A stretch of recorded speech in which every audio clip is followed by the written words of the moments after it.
Guys, magandang araw. Pasensya na at hindi palaging nakakapag-upload ang Pinay Mom dahil sa totoo lang ay ilang araw na po akong may nararamdaman.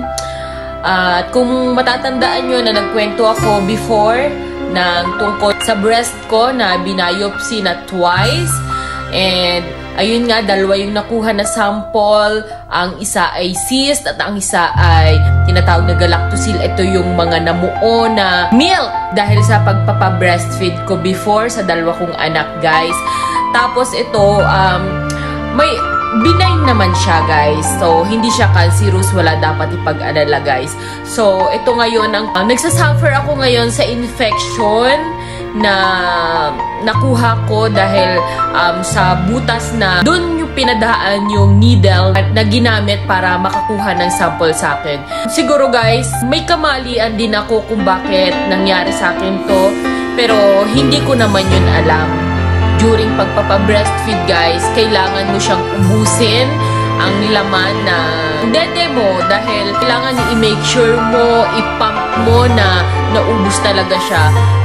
Doon ako hindi naging aware, hindi ko siya alam na yun yung kailangan gawin. So, ayun na nangyari sa akin nung sa pangalawang baby ko na nagkaroon ako ng lumps at sobrang laki na niya. Ito pala ay gatas na namuuna na hindi na nakalabas kasi sobrang nagbato na siya sa loob. And then, until now, pinag-aaralan pa nila kung ano yung gagawin sa akin. Baka i-refer na ako sa isang breast surgeon dahil, ayun nga, nagkaroon na siya ng infection. So, yun guys, sa mga nagpapadede, sana advice ko lang na i-make sure nyo na na-drain ng buong buo yung dede nyo dahil hindi natin masabi kung ano ang pwedeng mangyari dito. Like ito ay, ang tinatawag nila dito ay mastitis, guys, na sobrang nagsasuffer ako dahil yung infection na to is dala hanggang buong kilikili at ang buong katawan ko.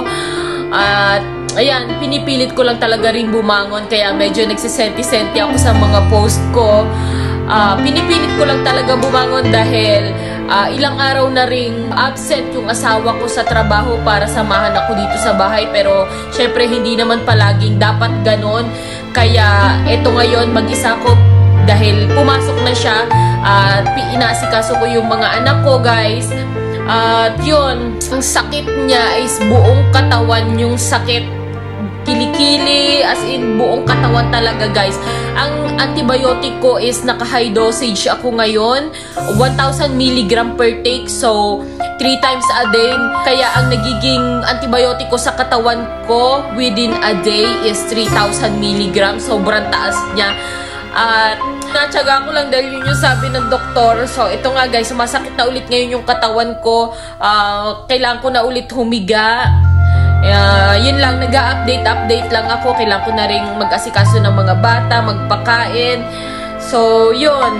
At saka nagpe-pain reliever din nga pala ako. Advil ang ni-take ko for 1 week din. Sana maging okay at hindi ko alam. Pero, guys, kasi kung titingnan mo, nanana yung pinagdaanan ng needle.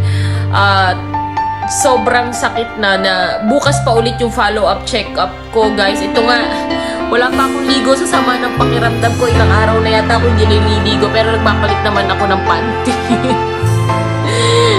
Ayun, sana sa mga nagpapa-breastfeed dyan, make sure na ilalabas nyo ng maayos yung milk dahil hindi natin alam in the long run, kasi 4 years ko tong ginawa tapos ngayon lang siya lumalabas sa akin, ngayon lang umi-effect sa katawan ko. Hindi masamang magpadede sa mga anak natin, pero make sure lang informed, educated tayo sa mga dapat gawin.